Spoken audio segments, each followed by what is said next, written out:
Well, you can probably tell why this video is being made. Fresh off the heels of the announcement regarding the Digital Media Championship, now seems like the right time to make a list like this. First introduced in the fall of 2021, the Impact/TNA Digital Media Championship has seen 11 wrestlers hold the title, but which ones had a great time as champion and which ones failed to leave their mark? Before we get started with the actual list, I want to take a few minutes to talk about the unofficial reign of Steph De Lander, who captured the title via divorce. More on that later. Unlike many of the other entries, De Lander might be the one who used the media aspect of the digital media title more than anyone else. From videos to photos to a pseudo-magazine cover called TNA Weekly, to even texting her father about becoming the champion, Steph De Lander somehow managed to get fans interested in the DMC without even defending it due to SDL's previous injury. But following the recent announcement by TNA Director of Authority Santino Marella, SDL was stripped of the belt and the DMC is no longer an active title. So with that little bit of housekeeping taken care of, this is every TNA/Impact Digital Media Champion ranked from worst to best. Number 11. Tommy Dreamer. Scott D'Amore deserves a lot of credit for helping to rebuild the promotion following years of scandals and embarrassing moments for TNA throughout the 2010s. However, Scott also made some questionable decisions during his time, and the idea of making ECW legend Tommy Dreamer a champion in the present day is certainly one of them. After his feud with Bully Ray came to an end, Dreamer would eventually set his sights on the Digital Media Championship going into that year's Victory Road event, which was emanating from Tommy's home state of New York. In a match where Dreamer's in-ring career as well as the belt was on the line, the innovator of violence unsurprisingly won the gold in front of his hometown. Dreamer promised to be a fighting champion, and fair play to him, he actually did defend the belt, but his matches weren't all that great. Plus, when the bulk of your bouts happen more on the indies than on TV or pay-per-view. That pretty much sums it up. No disrespect to Tommy in any way, but in all honesty, nobody was asking to see him become a champion in 2023, and thankfully the reign ended when he lost on the pre-show of Hard to Kill 2024. Number 10. Rich Swann. Looking back, you have to feel bad for Rich Swann. From winning the world title at Bound for Glory 2020 and wrestling Kenny Omega in one of the biggest matches of Swann's career to basically being an afterthought right up until his suspension in late 2024. Perhaps the nadir of Swann's dissension could best be seen with his time as Digital Media Champion. During a backstage segment in May of 2022, Rich got into it with then-champion Matt Cardona, leading to the two having a match, which took place at Pro Wrestling Revolver of all places, and Swann became the first African-American wrestler to win the title. So what did Swann do during his title reign? Well, he had the belt stolen from him by Cardona, who then gave it to his friend Brian Myers, only for Swann to get the physical belt back during a pre-show match at that year's Slammiversary. He defended the belt against Matthew Rewolt that one time on Impact. And then he lost the belt to Myers in a combat match on the pre-show of Against All Odds in July. Outside of the running joke that Rich Swann was the Digital Media Champion despite not having an active social media presence at the time, his 34 days as champion were nothing if not underwhelming. Number 9. Laredo Kid. Considering his time as the DMC lasted only 29 to 30 days, you might be surprised to see Laredo Kid ahead of Swann and Dreamer, and to be honest, Laredo was pretty much a transitional champion in the grand scheme of things. But his brief time was more enjoyable compared to the names previously mentioned. Laredo won the title after beating Crazy Steve at the Rebellion 2024 pre-show. His title defense against KC Navarro at the Under Siege pre-show is one of the best in the belt's history, and could be seen as the match that helped to convince the higher-ups in TNA to officially sign Navarro to a contract. On the 20th anniversary episode of Impact, Laredo would lose the belt to AJ Francis of First Class and never got his rematch. Not much else to say other than it was a short reign and had a really good match during its time. Number 8. Crazy Steve. After a few sit-down interviews with Tom Hannafin where he revealed more about his personal life and became more unhinged by the end of it, Steve was soon given a singles push that saw him feud with Tommy Dreamer for several months before capturing the Digital Media Championship at Hard to Kill's 2024 pre-show. Steve mainly defended his belt against names like Rhino and Laredo Kid, but also defended them against PCO and Joe Hendry, with the matches themselves basically being good but nothing too special.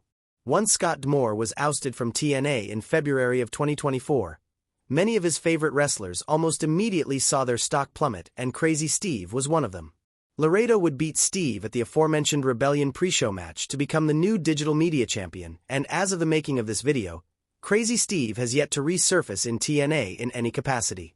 While his reign wasn't bad per se, you got the feeling that more could have been done with him as champion, which is why he ranks number 8 on this list. Number 7. PCO. PCO's time as champion is something of a mixed bag, as there were a few good moments during his title reign, but there was also some bad stuff to take place as well. In the lead up to his eventual title win, PCO was in a storyline relationship with Steph DeLander, which soon saw AJ Francis and Rich Swann of First Class getting involved and causing problems for the couple.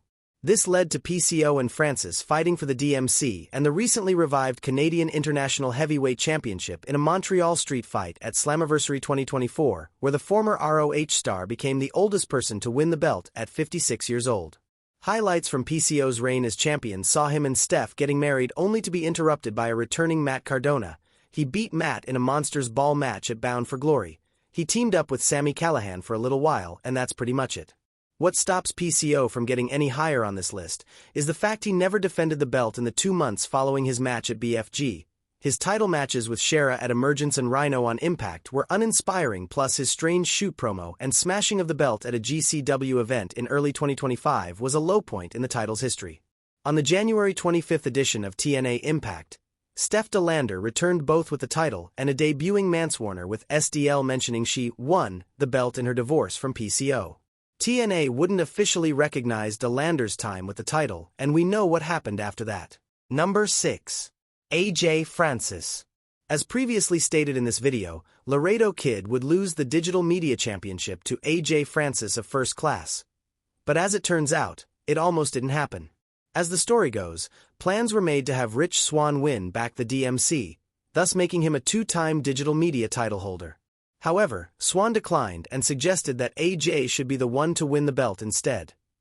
And looking back at it, that was a good call by Swann. Similar to Steph DeLander, Francis used the media aspect of the digital media title to promote himself and bringing a bit more attention to the belt. From using social media platforms like Instagram, TikTok and Twitter to even appearing in interviews, both wrestling and real sports related, with the title firmly around his shoulder. AJ also became a double champion during his reign as he used his money and connections to reinstate the long-defunct Canadian International Heavyweight Championship, which just so happened to occur around the same time First Class was feuding with PCO. Francis only had 3 defenses with the belt, with one of them seeing him beat Rhino in a last-second title bout on an episode of Impact, another seeing him defeat someone named Alex Misery, and the last one was against Real One, aka the former Enzo Amore in WWE. Francis would lose both titles to PCO at Slammiversary 2024 and began focusing his attention on the world title and tag team titles. While his use of social media is what gets AJ so high on this list, the quality and quantity of his opponents during his title reign just prevents him from making the top 5. Number 5. Kenny King. If you've managed to watch the video up to this point and wonder why I've been calling the Digital Media Championship the DMC, well, you can thank former TNA X Division champion Kenny King for that. After his time with Honor No More came to a close and his feud with Speedball Mike Bailey wrapped up, Kenny would soon take up-and-coming wrestler Sheldon Jean under his watch and soon got into the crosshairs of rising star and then digital media champion Joe Hendry. When Hendry made a parody video surrounding Kenny's previous line of business combined with the fans and staff members making fun of him for it, the decision was made to have Hendry defend the title against King on the Countdown to Slammiversary 2023 event. Considering many of Hendry's matches with the belt saw him embarrass his opponents with parody songs and soundly defeat them inside of the ring, many expect King to be another name beaten by Scotland's favorite wrestler. So you can only imagine how shocking it was to see Kenny King beat Hendry to become the brand new digital media champion, or DMC as both King and Jean would constantly repeat during interviews. For only 55 days, King would defend the belt against names like Joe Hendry and Yuya Uemura. He beat New Japan Pro Wrestling's Yoshinobu Kanemaru in TNA's second cross-promotional event, and he even got a surprisingly good match out of the company's resident comedy wrestler Johnny Swinger at the Emergence pay-per-view. Things came to an end when Tommy Dreamer challenged Kenny for the belt at Victory Road with Dreamer's career at stake, but we've already talked about that.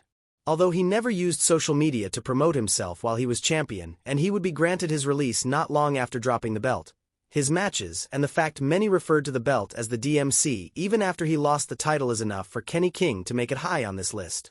Number 4. Matt Cardona. At first glance, Matt Cardona should be an easy pick for the top 3 considering it's his usage of social media that allowed the former Zack Ryder to become a popular name amongst the fans. Unfortunately, that's not exactly what happened.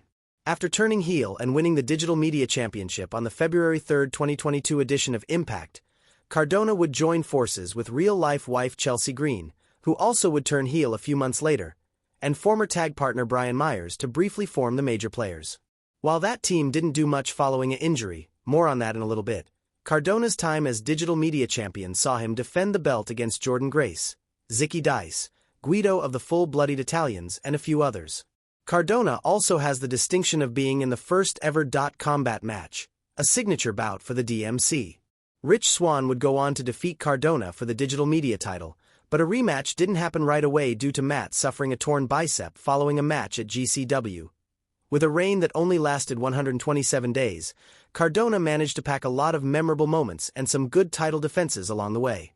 Number 3. Jordynne Grace.